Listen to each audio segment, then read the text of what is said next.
Hello guys, welcome back. ये कहानी एक ऐसे आदमी की है जो बस चलाया करता था, यानी वो एक बस ड्राइवर था और उसका नाम मोरध्वज था। मोरध्वज के 3 बच्चे थे, 2 लड़के और 1 लड़की। मोरध्वज का घर एक ऐसी जगह पर था कि उसके घर की छत पर से सामने ही एक बहुत बड़ा कब्रिस्तान दिखाई पड़ता था और मोरध्वज जब अपनी ड्यूटी पर जाया करता था तो उसी कब्रिस्तान के बहुत करीब से हो करके जाया करता था। जिस जगह मोरध्वज का घर था उस जगह बहुत ही कम लोग रहा करते थे, क्योंकि उस कब्रिस्तान में आए दिन कुछ न कुछ खौफनाक घटनाएं हुआ करती थीं। मोरध्वज के तीनों बच्चे बहुत ही ज़्यादा शरारती थे।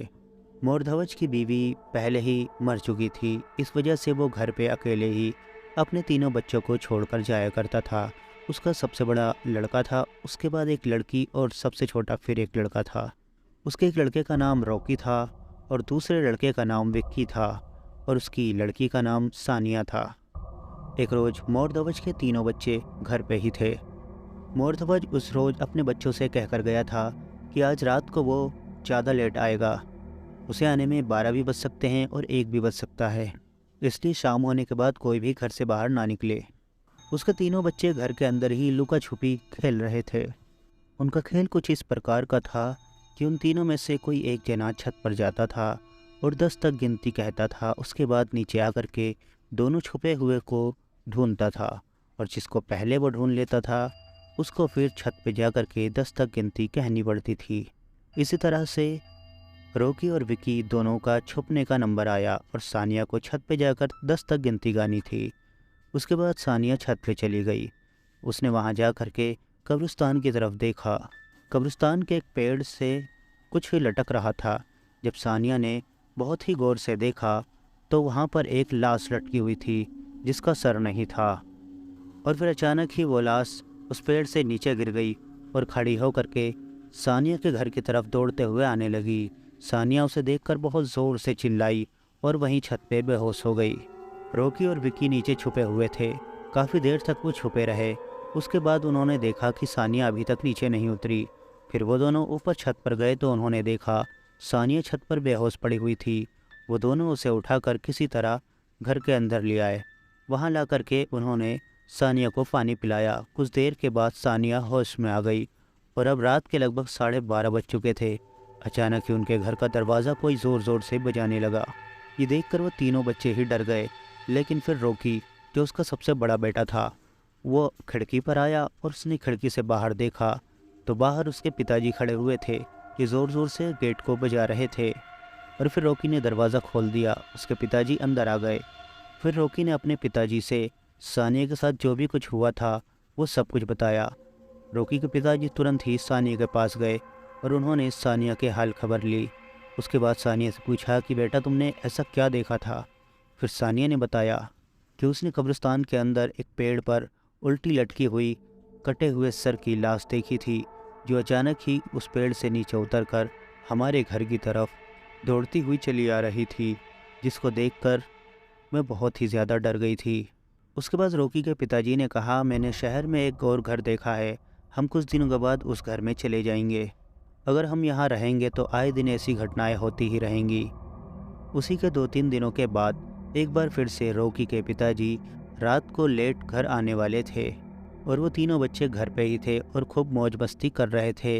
अचानक ही छोटा वाला, जिसका नाम विकी था, विकी रॉकी से कहने लगा कि रॉकी भैया, क्या भूत भी कुछ होता है? सानिया उस दिन झूठ तो नहीं बोल रही थी कि उसने कटे हुए सर की लाश देखी?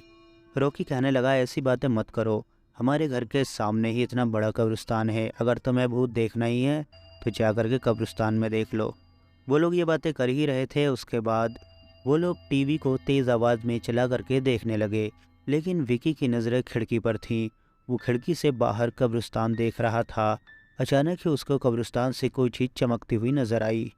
वो खिड़की के करीब आया और उसने देखा तो कब्रिस्तान से किसी चीज़ के चमकने की ज़ोरों से लाइट आ रही थी। उसने वो लाइट रॉकी को दिखाई और कहने लगा, अरे वो देखो बाहर क्या चीज़ है, हमें उसे चलकर देखना चाहिए। रॉकी ने कहा नहीं, लगभग 11 बजे का वक्त हो रहा है और पिताजी भी आते ही होंगे, हमें बाहर नहीं जाना चाहिए। लेकिन विकी रॉकी की बात नहीं मान रहा था और वो जिद करने लगा बाहर जाने की। और फिर वो दरवाज़ा खोल करके घर से बाहर निकल गया और रॉकी से कहने लगा, बस मैं अभी भागते हुए जाऊंगा और वापस आ जाऊंगा।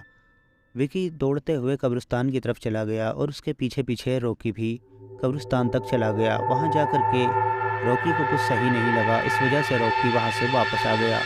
लेकिन विकी कब्रिस्तान का दरवाज़ा खोलकर अंदर चला गया। अंदर जाकर के विकी ने देखा कि वहां पर कोई बैठा हुआ था जिसकी आंखें चमक रही थी। विकी उस चीज़ के बिल्कुल सामने चला गया और अचानक ही किसी ने विकी का हाथ पीछे से पकड़कर खींच लिया। वो ज़मीन पर गिर गया और जब विकी ने देखा तो वहाँ पर कोई काला सा साया खड़ा हुआ था जिसने विकी का हाथ पकड़ करके नीचे गिरा दिया था। उसके बाद वो विकी को खींचते हुए कब्रिस्तान के अंदर ले जाने लगा। विकी ज़ोर ज़ोर से चिल्लाने लगा। विकी की आवाज़ सुनने वाला उस जगह कोई भी नहीं था। कब्रिस्तान के बीचों बीच एक बहुत ही बड़ी कब्र थी। वो कब्र खुली हुई थी। वो उसी कब्र की तरफ विकी को खींचते हुए ले गया। और दूसरी ओर विकी के पिताजी भी अपनी ड्यूटी ख़त्म करके आ ही रहे थे। अचानक ही रास्ते में उनका ऑटो ख़राब हो गया, जिसकी वजह से अब उनको पैदल ही घर तक आना था। विकी के पिताजी को तेज़ी से घर पहुंचना था क्योंकि वे बच्चों को अकेला छोड़ करके आए थे और एक बार पहले भी उनके घर में ऐसी घटना हो चुकी थी। इस वजह से वो तेज़ी से चलते हुए उस कब्रिस्तान के पास से अपने घर पे आ रहे थे। अचानक ही रास्ते में उनको किसी की ज़ोर ज़ोर से चिल्लाने की आवाज़ मिली, जिसकी वजह से विकी के पिताजी ने सोचा कि उनको बिल्कुल भी कब्रिस्तान की तरफ नहीं जाना है। हो सकता है ये किसी प्रेतात्मा की आवाज़ हो जो मुझको बुलाना चाहती है। और विकी के पिताजी वहाँ से दौड़ते हुए घर की तरफ जाने लगे। कुछ ही देर में विकी के पिताजी घर पे पहुँच गए।